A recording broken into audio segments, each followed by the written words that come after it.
Let's get you caught up on the latest moves in free agency. All-NBA center Domantas Sabonis, who is entering the final year of his current deal, renegotiating and extending his contract with the Kings for a total of $217 million over 5 seasons. That includes $195 million in new money. Russell Westbrook re-upping with the Clippers on a 2-year deal worth nearly $8 million. Westbrook averaged fewer than 16 points per game last season, playing for both LA teams, his lowest scoring average since his rookie campaign.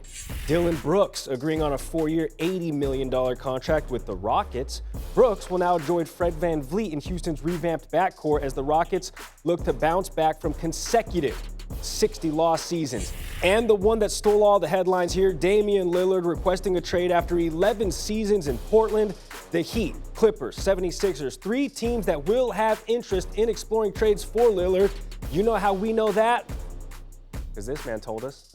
Senior NBA insider Adrian Wojnarowski up early, working the phones, obviously getting the latest information on Damian Lillard and where that trade request now sits as of this morning. Woj, what do you got? Hey, Gary, the Blazers front office, their organization, they made it clear to teams who called yesterday about Damian Lillard that they are open for business everywhere in the league on him. Now, our Mark Spears reports that Damian Lillard wants to play for the Miami Heat, that he has told the Blazers that.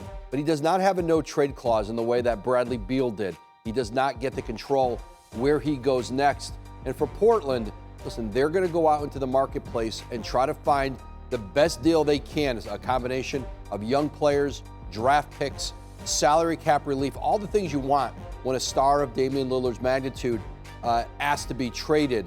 And so I think this will not be a quick process. And Miami does not have any advantage in trying to get a trade for Damian Lillard just because he's asking to go there. Sure. Listen, we mentioned the 3 teams there, the Heat, Philly, one of the LAs. The other 27 teams should be picking up the phone and say, what, Lillard wants out? Okay, let's talk about it. Meanwhile, it's been 3 days since James Harden exercised his player option with the Sixers, clearing the way now for a trade out of Philly. Where do things stand now with Harden and his situation? In this short window of time, Philadelphia's ask to teams has been really high. Okay. And that's how Daryl Morey's operated when you've seen other situations where players have been ready to move on. Look back to Ben Simmons. He kept Simmons an entire year before he traded him out. He did not move quickly on a deal. They've got to get value for James Harden if they're going to trade him. You are in this window with Joel Embiid of trying to win championships with him. This is not an easy trade to make with essentially trading for an expiring contract in James Harden. I think another situation that's going to play out through free agency into summer league and probably beyond. Still a gigantic walking double-double, averaged 21 and 10 last season. All right, we mentioned the massive extension that Domantas Sabonis got out there in Sacramento. The Kings, a nice, young, up-and-coming team. We saw them make noise last season in the playoffs. What more can you tell us went behind the scenes with that extension?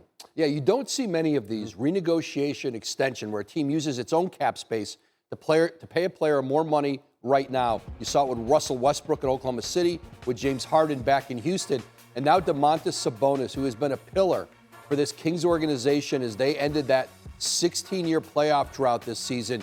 And right now, and you call them an up-and-coming team in the West, I think, Gary, this is ready to be a power in the West. And getting Domantas Sabonis locked up an all-NBA center this season, $217 million over 5 years, almost $200 million in new money. That deal got done last night with his agent, Greg Lawrence.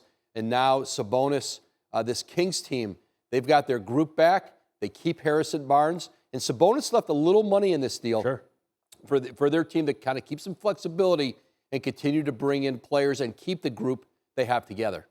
Because they're ready to light the beam come this fall. That is Adrian Wojnarowski lighting things up with the latest with NBA free agency. Thanks for watching ESPN on YouTube. For live streaming sports and premium content, subscribe to ESPN+.